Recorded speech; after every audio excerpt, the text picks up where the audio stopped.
Ladies and gentlemen, I've done it. I'm a psychic. For those of you who watched last week's show, you would have known that I begged Santa Claus for the Jets to get a win, and by gosh, they actually did it!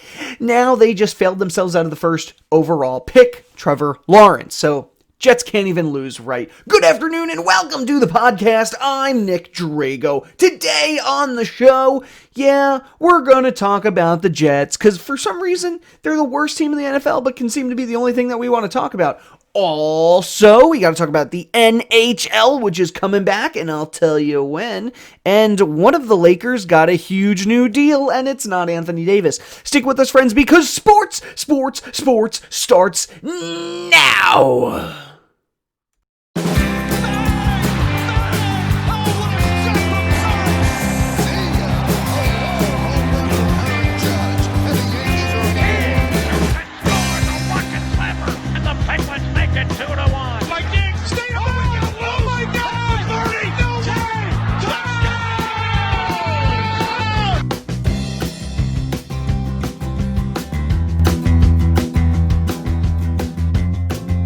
And welcome to the Sports Podcast with me, your host, Nick Drago. For those of you that are new to the program, first off, hello, hi, welcome. I enjoy having new friends here. We like to talk about all the sports news and information from the previous week and give you some insight onto what's going to happen the next week, month, year, etc. How'd you guys do this weekend? Did you do any fun stuff? I'm sure someone out there did somewhere in the world, but Hannah and I just kicked it at home. We had a friend come to visit us. That was all cool. And now I'm just going to sit here and do Nick things, like this podcast.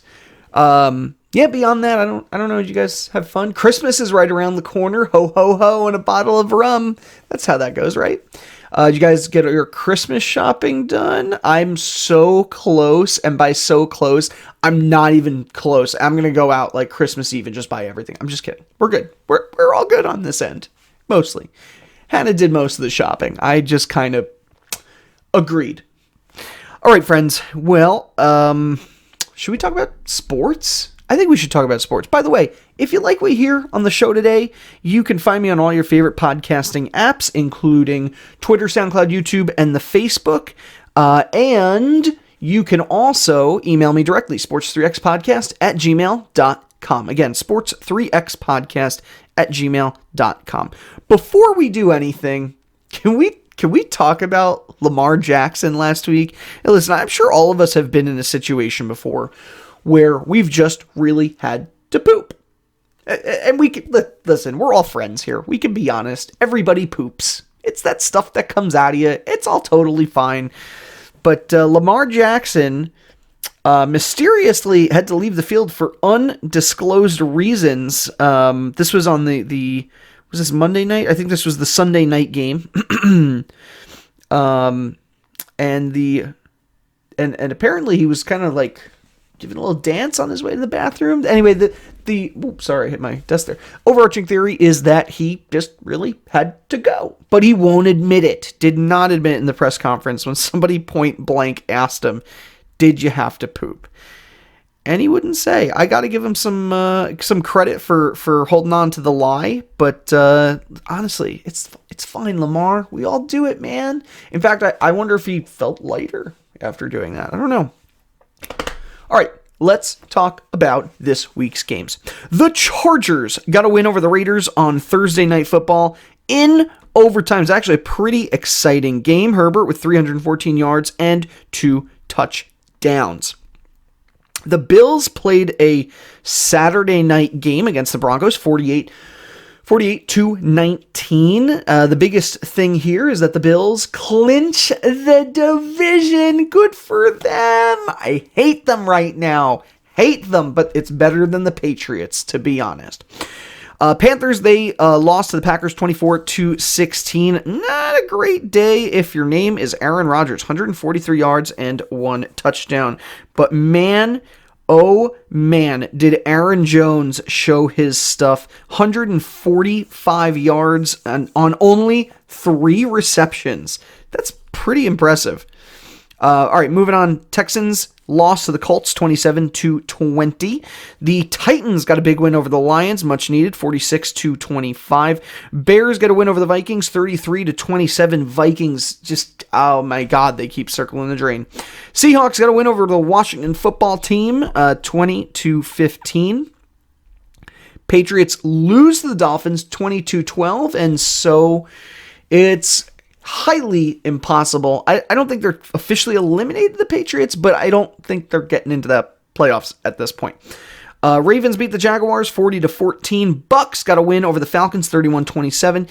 Cowboys, they get a win over the 49ers 41-33. Impressive offside return for a touchdown by CeeDee Lamb. I highly recommend you go check. It was off an onside kick. CeeDee Lamb caught the ball, ran it in for a touchdown. Highly recommend you check out that play because it's pretty cool.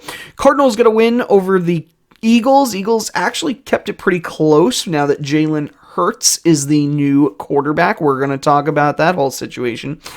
And, oh yeah, the Jets got a win 23-20 over the Rams, over a good team.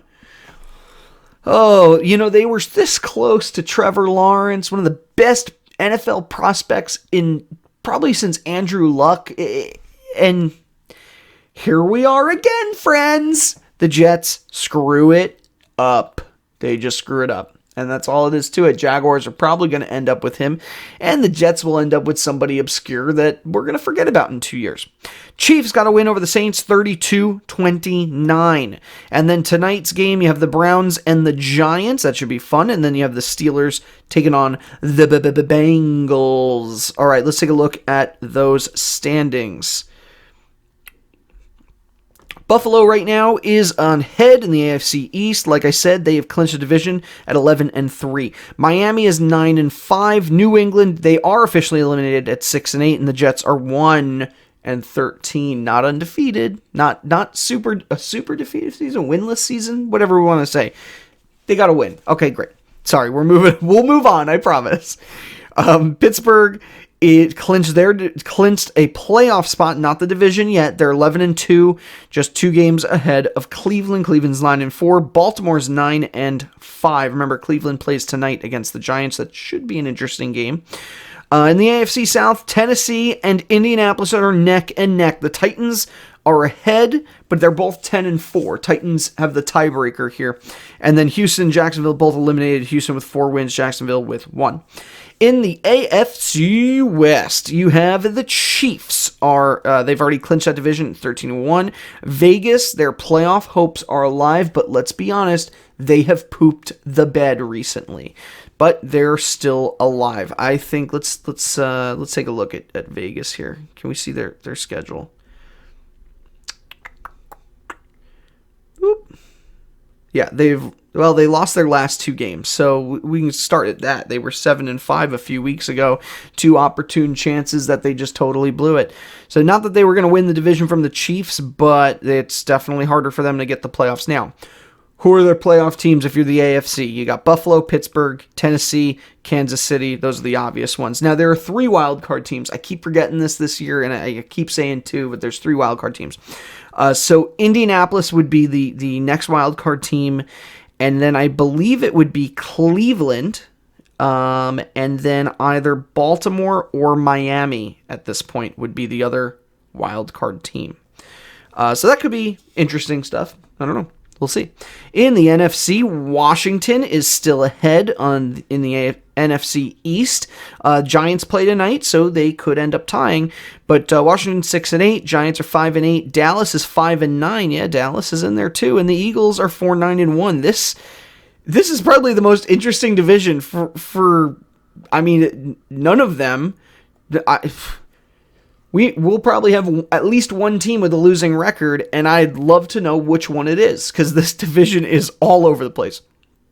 NFC North, you have Green Bay at 11-3. Yes, they have clinched. The Bears getting a couple of big wins in recent weeks. That pulled them ahead. I know I was teasing them a few weeks ago. They started 5-1, and then they were 5-7. But they've won 2 straight games, 7-7. They have a chance. Minnesota, meanwhile, is pooping the bed. They've lost their last 2 games. They're 6-8 right now. Detroit's officially been eliminated. In the NFC South, New Orleans is 10-4. They've obviously clinched a playoff spot. Right behind them is Tampa Bay at 9-5, and then Atlanta and Carolina are both 4-10. They have been eliminated. In the NFC West, you have Seattle at 10-4. The Rams keeping the season alive at 9-5. Arizona's 8-6, and then San Francisco is out of it at 5-9. Who are the teams in the playoffs right now? You have Washington, you have Green Bay, New Orleans, Seattle, right? After that, you're going to get Tampa Bay as one of your wild card teams.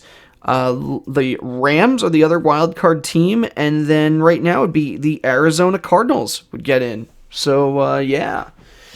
Oh, yeah. Honestly, when you look at these 2 teams, these 2 leagues, conferences, whatever you want to call them, I still think Kansas City is the team to beat at 13-1. I've talked extensively about Pittsburgh. They haven't really beaten many strong opponents this year. They have 2 losses. Did they? Oh yeah, that's right. They lost again. So I think Pittsburgh's starting to show their true colors here. They've beaten some easy teams. So I really think Kansas City is going to blow the rest of the AFC away. When you look at the NFC, it's not so cut and dry. I know New Orleans seems to be the favorite. I think Seattle's defense obviously is very strong, and their offense has really been on a roll recently. So I like what I'm seeing from Seattle's offense. Oh, and they have Josh Gordon now. So, yeah, that's going to help them. And then when you look at, Tampa Bay, I'm sorry, not Tampa Bay, Green Bay is definitely a strong contender as well. I think it's going to be one of those 3. Tampa could play the role as a spoiler here. Tom Brady has the experience. He's got a lot of weapons on that team. They could just be waiting for the right matchup. I don't really see the Rams, especially after today's performance, or the Cardinals getting very far. So I think the NFC is a little bit more of a toss-up. It'd be interesting to see which teams get in to the finals. By the way, Tom Brady passed John Elway today. What? With a record for second most all-time sacks. Listen, the more you play, the more you're going to get hit. Number 1 all-time is actually Brett Favre with 297. Wait, what? Oh, no, that's 297 consecutive starts. Be it 525 sacks over the course of his 20-year career. So Tom Brady could be number 1. I'll be happy with that one. All right, can we talk about Carson Wentz? The situation in Philly has gotten interesting. Jalen Hurts is clearly establishing himself as the starter. The Eagles suddenly have some offense behind them. Carson's been kind of gun shy, and you talk to anybody here in Philly, they'll tell you the same thing is, yeah, the injuries have piled up. They had the concussion last year, but really the big injury was the year they won the Super Bowl. He came back a little too early in most folks' opinions, but B, he looks gun shy. He doesn't look like he's ready to just bolt downfield. Jalen Hurts, he's on it. He's ready to go. So there was a report today that Carson Wentz is saying he will not play as a backup to Jalen Hurts. He wants to start. And I respect Carson, everything that went down with Nick Foles and with the Eagles those 2 years. I respect the hell out of the guy. He was a team player. He earned his stripes. Now just they're having a bad season. He's having a bad season, and suddenly it's like, nah, let's ship him off. So yeah, he's probably going to end up playing somewhere because based on what we're seeing right now, Jalen Hurts could be the guy. So where does Carson go? The 49ers have come up in conversation. Jimmy G didn't really work out. Nick Mullins isn't really working out. San Francisco has some great players. He could fit in very nicely there. However, I've also seen talks about... that's the wrong one. Yep. I have seen talks about the Jets, and I know I keep bringing them up. This is for other reasons. Joe Douglas, who's the current general manager of the New York Football Jets, he was part of the group that brought in Carson Wentz and helped win a Super Bowl in Philadelphia. He knows the game. He knows Carson. Maybe try to get a deal done and bring a quarterback like that to MetLife Stadium. It's a possibility. I don't think it's a very large one. The Eagles are in... if the Eagles fail to make the playoffs this year, I think you're going to see some major changes, maybe even a shakeup.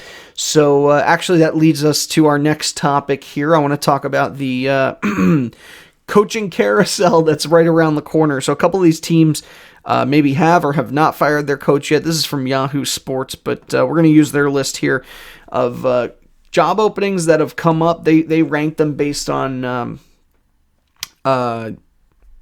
attractiveness of the job, so let's say. So number one here, they have the LA Chargers, and the Chargers definitely need some help.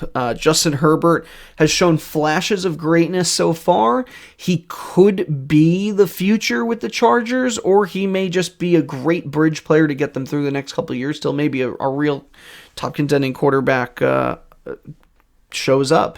But playing in Los Angeles, yeah, it's tough when you have the Rams overshadowing you. It'd be very interesting to see how it goes. The Jets are actually a top team here. Everything about them sucks, but they have good draft position, and they have a lot of money. In fact, $76 million in cap space going into this offseason.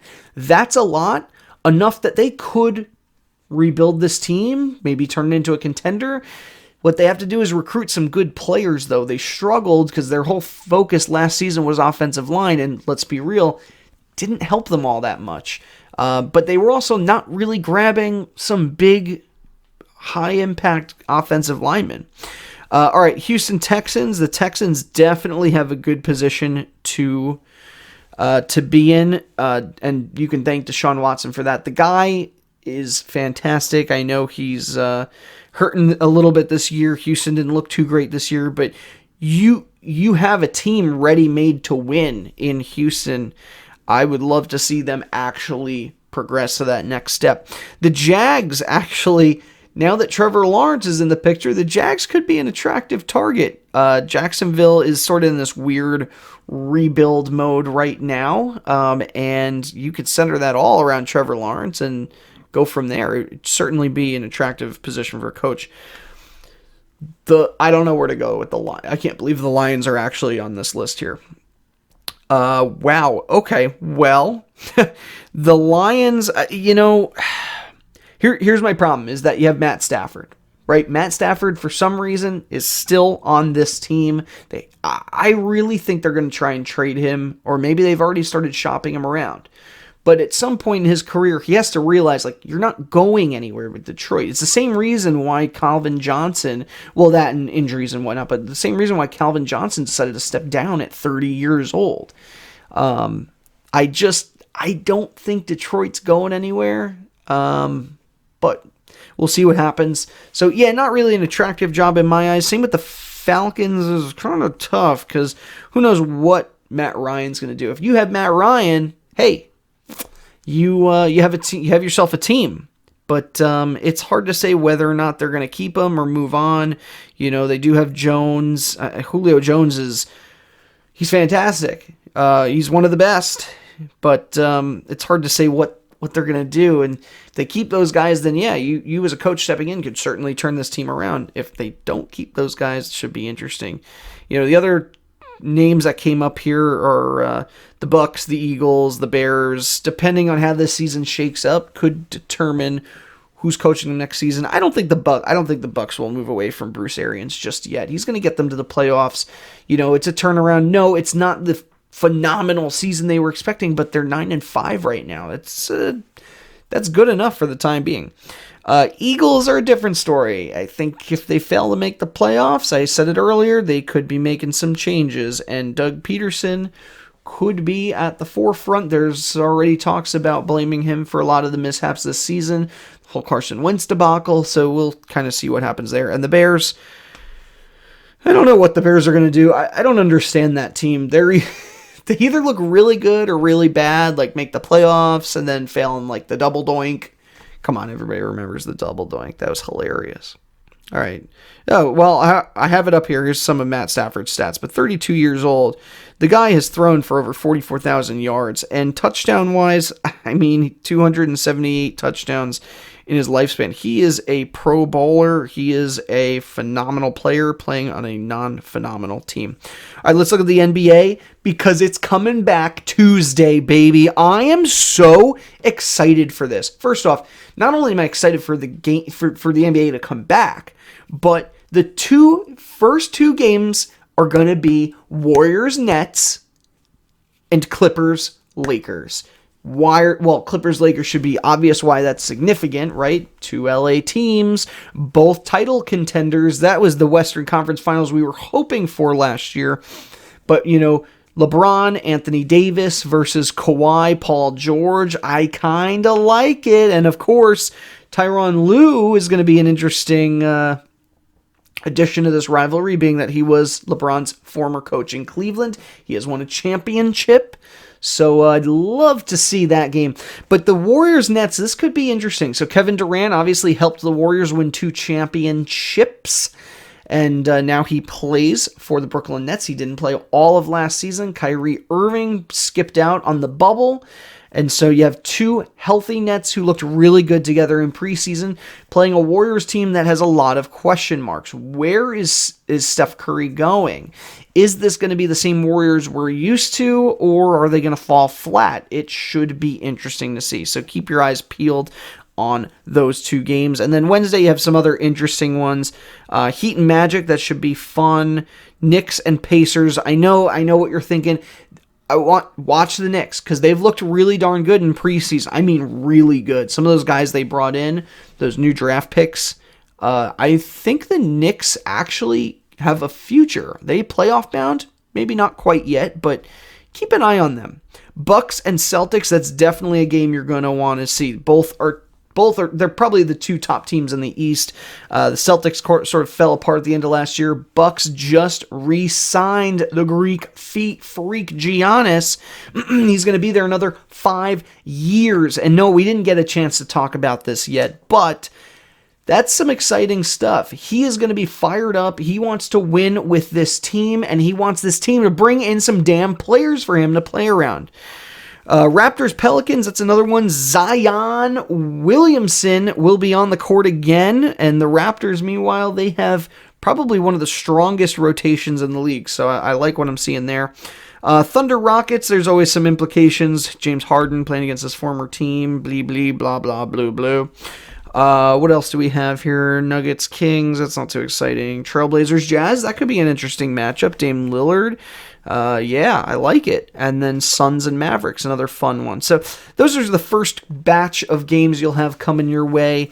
But yeah, overall, I'm very much excited for the league to return. Now, I did say there is one Los Angeles star who signed a contract today, and it's Kyle Kuzma, 3 years, $40 million extension. Not exactly what we were expecting. Kuzma's 25 years old. He's actually been great for the Lakers. He was a team player with everything last year, bringing in Anthony Davis and playing alongside him and LeBron. I know LeBron likes the guy, but at the same time, he's been dangled out there as trade bait, and he may still continue to be while this team looks for an active star. But $40 million is nothing to scoff at. I think he's averaged 16 points per game in 114 games with the Lakers. That's only his first 3 seasons. By the time this contract runs out, he's going to be 28, and yeah, that's prime time. He's going to be looking for big money then. So I'm excited for the Lakers in this deal. Rudy Gobert, by the way, signed a 5-year, $205 million contract with the Utah Jazz. And he is 28 and in his prime. He's definitely getting some big money here, and the Jazz want to build around him and Donovan Mitchell. I think they're going to do that pretty well. Now they have to figure out a way to get past some of those top contending teams, the Lakers and the Clippers. Yes, they have a big name. They have the glitz, the glam. The Jazz don't really have that, but dang, do they have some talent. And they can challenge those teams, and they've proved that they can challenge those teams. So keep your eyes open. That should be fun. The NHL is coming back. Hockey, baby. Wow, that's my terrible shot. This is the hockey dance. It's like I'm slapping a puck. A slapping a puck. All right. NHL is coming back starting January 13th with a 56-game season. All those teams are going to be confined to their 4 divisional bubbles, and we talked about them before, but we can reiterate them now if we must. The North Division, aka north of the border, is going to be Calgary, Edmonton, Montreal, Ottawa, Toronto, Vancouver, and Winnipeg. In the West, you have Anaheim, Arizona, Colorado, Los Angeles, Minnesota, San Jose, St. Louis, and Las Vegas. In the Central, this is the one that I found the most interesting, but you have Carolina, Chicago, Columbus, Dallas, Detroit, Florida, Nashville, Tampa Bay. It's more like Central East, kind of. But it does reunite the Blackhawks and the Red Wings, so that's kind of exciting. And then you have the East, which is Boston, Buffalo, New Jersey, both New York teams, Philly, Pittsburgh, and Washington. And it should be fun to see some of these teams together. I mean, honestly, I would have to assume that 4 teams from each division are getting into the playoffs. I don't know if they're going to do what they did last year with a play-in wild card. But if I'm looking at the top 4 teams in each division, I have to say the North is the most interesting because any one of those could be a contender at any time. I really like Edmonton. I like Toronto. After that, I think it could be Vancouver or Calgary, maybe Montreal as your third team. Winnipeg's always tough. So they're a little harder to predict. When you're looking at the West, I'd also agree this could be tough to predict as well. Vegas and St. Louis, those are 2 obvious ones. Colorado will most likely get in there.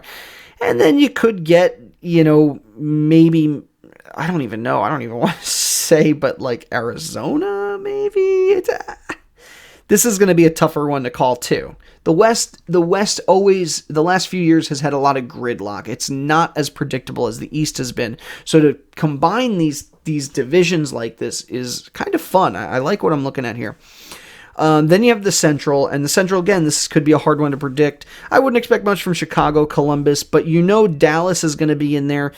Tampa Bay, Carolina, those are probably your top teams. And then I guess you could say Columbus or Nashville will probably compete for that last spot. Florida may or may not be in there. Don't expect much from Chicago or Detroit. Like I said, it's more fun that they're playing in the same division. The East is going to be the toughest one. And I say that because the Metro is a very challenging division. Washington is very likely going to get in. Pittsburgh will get in. Both teams are not as strong as they used to be. The Flyers looked very good last year and were, in fact, in first place in the Metro. So look for the Flyers to be competitive. Rangers and Islanders, either one could go either way. Same with the Devils. Same with Buffalo, really, and then you have Boston. So if I had to take a guess based on last year's top teams, I'm going to say Washington, Pittsburgh, Philly, and Boston would be the teams to look out for in that division, most likely going to get into the playoffs. All right, Major League Baseball announced this week that is officially adding the Negro Leagues to the record book, which I'm very excited about. There are a lot of players and big names from those leagues that gotten zero recognition for a very long time, and so it'd be nice to see their names be recognized as major league players. Now, I believe that it's only a short time frame that's being considered, because after 1945, as you know, was it 1945?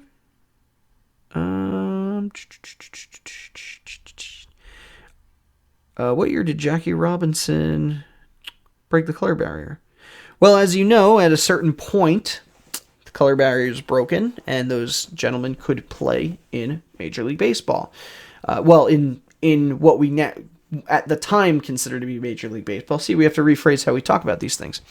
So I believe anything up until that point is going to be considered official Major League record. How that changes some of the biggest records in the league, I don't have 100% certainty on, but I do know when you're looking at batting average, there's going to be a couple names up there that'll replace Ruth, that'll replace some of the top names in what we once knew as Major League Baseball history. Now will know as Major League Baseball history. Does that make sense? It makes sense to me. All right, let's move on. The Cleveland Indians, while we're talking about race and culture, The Cleveland Indians have agreed that they are changing their name. What are they going to be? The Cleveland baseball team for the next 2 years? It's probably going to be 2 years or so until they unveil their new team, new logo. What are the top contenders right now? I actually like the Cleveland Spiders. So it's paying homage to the original Cleveland baseball team that played from 1889 to 1899. I really like some of these logos here. I mean, how cool is that C with a spider on it? So I think they could go that route, and it would be very well received. The Cleveland Guardians, I'm not really sure. The name is a take on the Guardians of Traffic statues seen throughout Cleveland. Well, that's interesting. I don't think many people are going to get that reference unless you're from there, but that could be interesting. The Cleveland Rockers, in reference to them being home of the Rock and Roll Hall of Fame. The Cleveland Rockets, in reference to the NASA Glenn Research Center, which is located in Cleveland. I think that one's less likely as well. Rockers is a possibility. Oh, well, there was a Cleveland Rockers WNBA team from 1997 to 2003, so maybe that is more likely. So right now our top contenders, I'd say Spiders, Rockers, Buckeyes. Yeah, I know everybody thinks about Ohio State and the Buckeyes. I don't think they would end up doing that. And the Cleveland Naps. Now, no, it has nothing to do with Clevelanders falling asleep in the afternoon, as this article likes to say. But the nickname is a play off Nap Lajoie, who was one of Cleveland's first Major League Baseball stars. So they actually called the team the Naps a very long time ago in honor of him, and I think it would be very well received if they named it after him again, but they really have to sell it because Naps is a weird name for sure.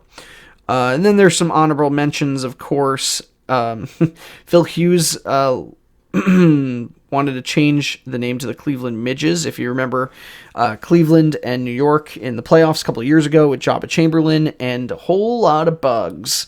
Thanks, Phil Hughes. But I really like Naps or Spiders. I think they should go that route, but you never know. Cleveland could come up with anything here. And while we're talking about Ohio, the Cincinnati Reds are discussing possibly trading Luis Castillo. He has been a top pitcher for them in the league for the last couple of years, and that would certainly be interesting. Meanwhile, DJ LeMahieu still not signed a contract, but he wants 5 years, $125 million. The Yankees can definitely afford that. The question is, will they afford that? I hope they do, but we'll find out. And then, college football, the rankings right now. So the playoffs have been set, and I'm a little disappointed that it'll be Notre Dame, that Notre Dame still sneaked in. I like Notre Dame, don't get me wrong, but they got their butts kicked by Clemson, like absolutely murdered. So would be interesting to see. They did drop from 3 to 4, or they may have been, were they 2? I don't know. They dropped to 4. So they'll actually play Alabama in the first round, and Clemson will play Ohio State. No, they are not expanding the playoffs this year, but we got some good matchups. Alrighty, friends. Well, that's all the time that I feel like talking for today, because that's basically how this whole thing works, right? If you like what you heard, you can find me on SoundCloud, YouTube, Twitter, and the Facebook. Oh, special thanks as usual to Johanna Drago. She's the content editor, logo designer, and set designer of this podcast.